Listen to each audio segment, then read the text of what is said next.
is reasons for miscommunication in business. So first of all, we know the meaning of miscommunication. So what is miscommunication? अगर हम किसी के साथ बात कर रहे हैं तो वो क्लियरली नहीं समझ पा रहा है कि मतलब अनक्लियर है और एडिक्वेट नहीं है सुनने में, तो समझ नहीं पाएगा, तो एक मिसकम्युनिकेशन हुआ। तो सिंपली टू कम्युनिकेट अनक्लियरली इनएडिक्वेटली, मतलब वही मिसकम्युनिकेशन हुआ। तो there are various reasons for miscommunication. So one is organizational structure. So organizational structure, there are different types of organization and there are own techniques to communicate with each others. So for example, in large organizations information flows upward to downward. सो ये एक हो सकता है miscommunication का एक reason. Second, lack of trust.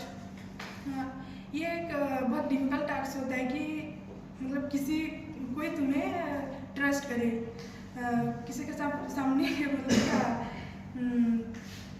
जैसे कि colleague हुए, सबॉर्डिनेट्स हुए, उन लोग के साथ मतलब एक डिफिकल्ट टास्क होता है कि वो लोग कैसे तुम्हें ट्रस्ट करेंगे। अगर तुम लोग को ट्रस्ट नहीं करेंगे तो तुम जो कुछ भी उनके साथ कम्युनिकेट करोगे वो लोग थोड़ी ना आपको मतलब समझेंगे ये सब। तो फिर incorrect choice of medium. For example किसी के साथ हम लोग फ़ोन में बात कर रहे हैं तो हम लोग को कैसे पता चलेगा कि वो सुन रहा है नहीं सुन रहा है। तो फेस टू फेस अगर उसके साथ कम्युनिकेट कर रहे हैं तो हम लोग को पता चलता है कि वो हम लोग उसे देख के जान पाते हैं कि उसका इंटरेस्ट है नहीं है। तो इंफॉर्मेशन ओवरलोडेड।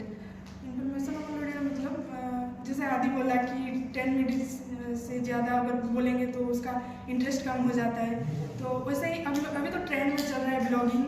तो कोई एक ब्लॉग बना रहा है तो वो क्या सब कुछ अलग अलग टाइप का बनाते हैं, जैसे कि ट्रैवलिंग हो गया, कोई अपना लाइफस्टाइल के बारे में दिखा रहा है, तो बस वो बात ही करता रहेगा तो हम लोग का तो इंटरेस्ट कम ही हो जाता है ना कि उसको देखेंगे नहीं देखेंगे। तो क्या वो बात भी करे। और इंफॉर्मेशन ओवरलोड यानी if you give a lot of information in your message, the very essence of the message is lost. तो कभी मैसेज दे रहे तो मैसेज पे फोकस करें। तो बहुत ज़्यादा इंफॉर्मेशन अगर दे दिया तो फिर मैंने आदमी का फोकस मैसेज से शिफ्ट होकर जो इंफॉर्मेशन दे रहे हैं उसके ऊपर चला। Information overload. तो बहुत ज़्यादा इंफॉर्मेशन अगर दे दिया, मैं अगर किसी टॉपिक के ऊपर बोल रहा हूँ और उसको सिर्फ I am only telling facts and figures, तो essence of the topic is lost. Information overload. अच्छा, पहला वाला जो उसने बोला organizational structure, it is not that exactly, it is organizing and structuring the message. So if you structure your message well, if you organize your message well, then probably miscommunication will not happen. It's not about the organization structure, the kind of structure that you have in organization, hierarchical structure, ये वो नहीं है जो तुमने बोला। It's about organizing and structuring the message. आगे बोलो। Information overload के बाद नेक्स्ट है मैसेज कॉम्प्लेक्सिटी। अगर हम किसी के साथ बात कर रहे हैं तो सिंपल वे में बात करेंगे, सिंपल वर्ड्स उसके साथ यूज करेंगे। ऐसा थोड़ी है कि सब लोग मतलब हर टाइप का मीनिंग सबको आता होगा, ऐसा तो नहीं है ना। तो उसके साथ जितना सिंपल हो सके उस टाइप से उसके साथ बात करेंगे तो उसको भी समझने में इंटरेस्ट होगा और समझ भी पाएगा। तो जितना हो सके सिंपल वे में उसके साथ कम्युनिकेट करेंगे। Very